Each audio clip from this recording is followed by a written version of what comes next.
Oh, sorry. Just jamming out hard over there. I'm Hayden from Ill Truth, and in this short video, I'm going to be going through the construction and how we made the sound in our track Users and Losers, which ended up being the lead kind of gritty bass sound of the track. Arguably one of the more noticeable sounds in the tune, especially for a progression perspective. So we're going to be going through simple synthesis techniques, how to come up with a simple sound out of the box in Serum, and using post-processing to get the desired results, most of which is a lot of stock plugins or very basic plugins that you can access. So yeah, hope you enjoy. Thanks. So we're going to jump straight into Ableton here. As you can see, this is the patch.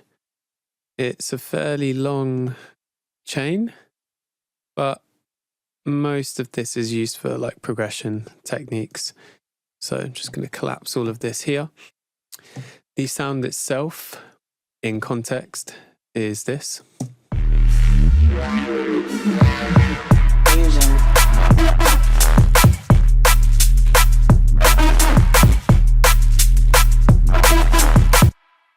So yeah, it is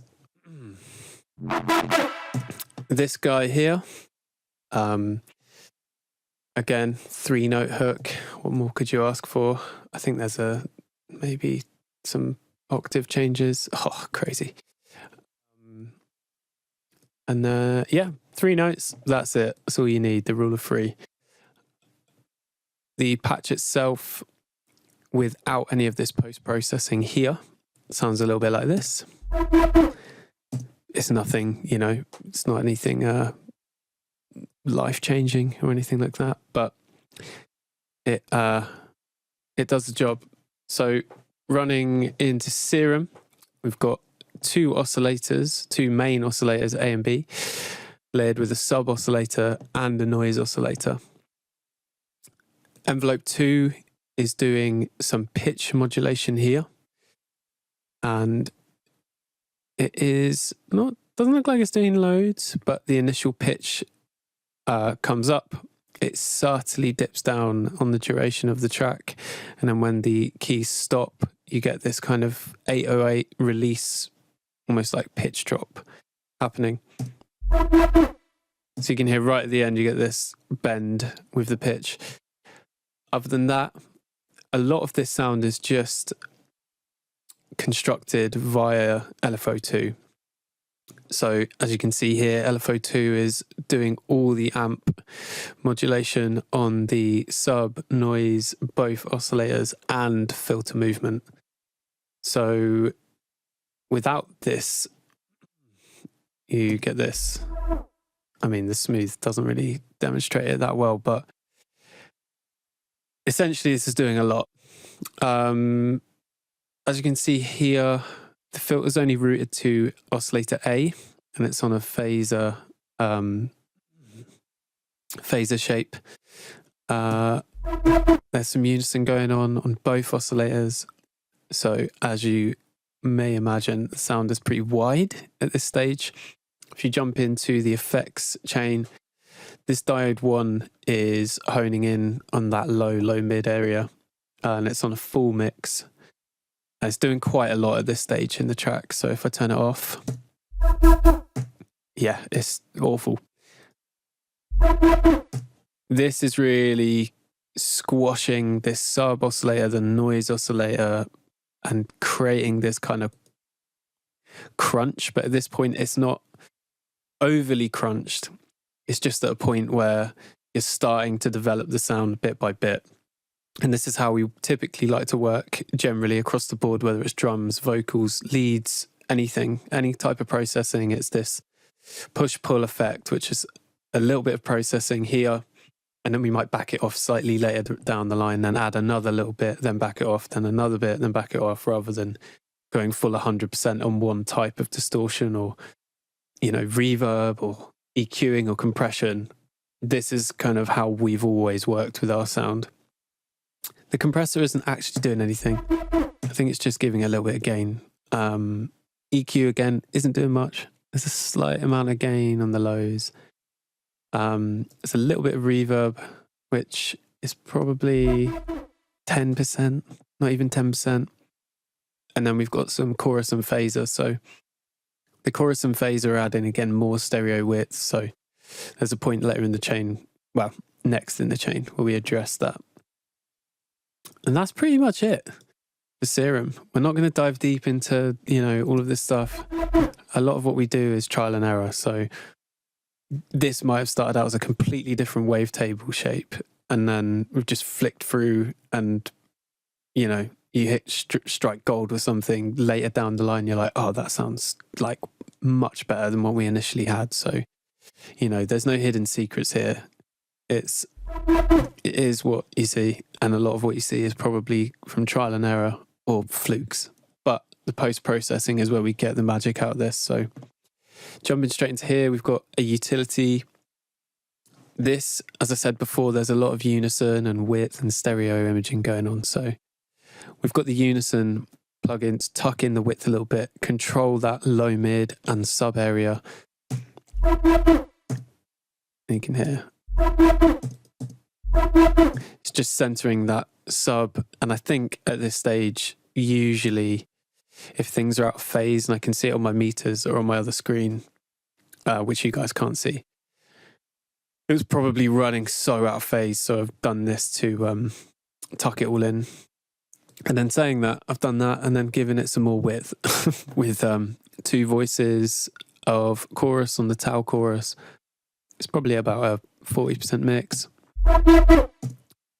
And that's about it. Next we've got Ye Faithful Rift. This is doing quite a lot. Again, it's doing more stereo stuff with the filter spread. This is on a follow envelope. And dual notch. We've got some crunch going on here. A little bit of soft sine shaping. And the drive here is doing, I think, quite a lot as well. Yeah. Now you can really hear that noise, all the stereo width information, and just generally the harmonics being pushed slightly further now. It's starting to shape into the sound that, we ended up in. So more space. We've got Sound Toys, little plate, 27% mix, high pass to 1000 hertz.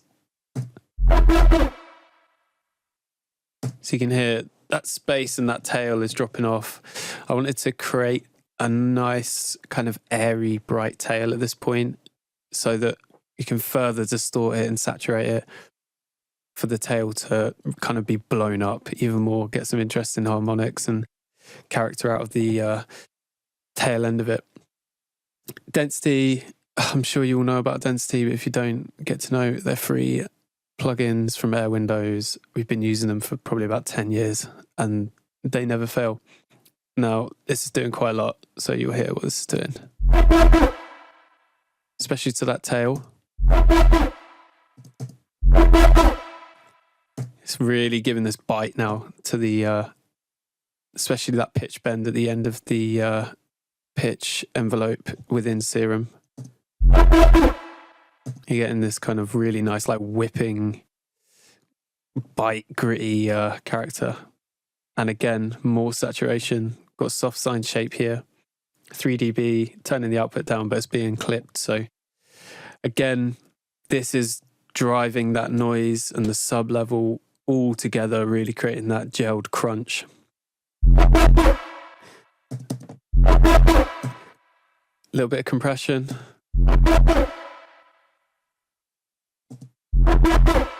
This is mainly for the release, I think, on the reverb tails. It's not super quick release time, so I think this is mainly used to control the level, bring out the level of that space with the reverbs. Obviously, here we've got a sub.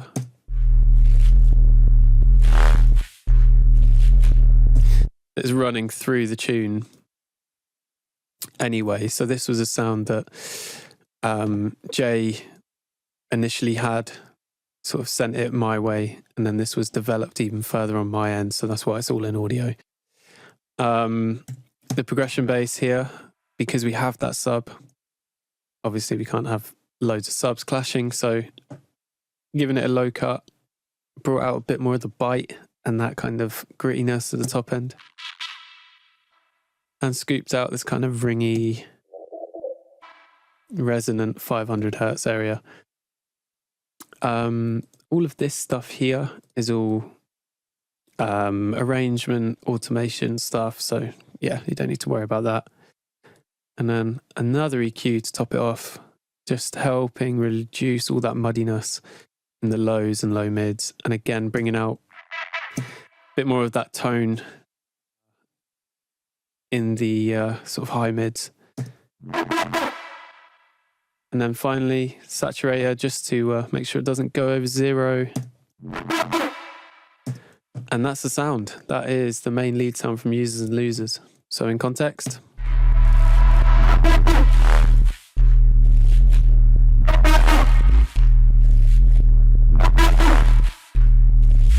Now all together.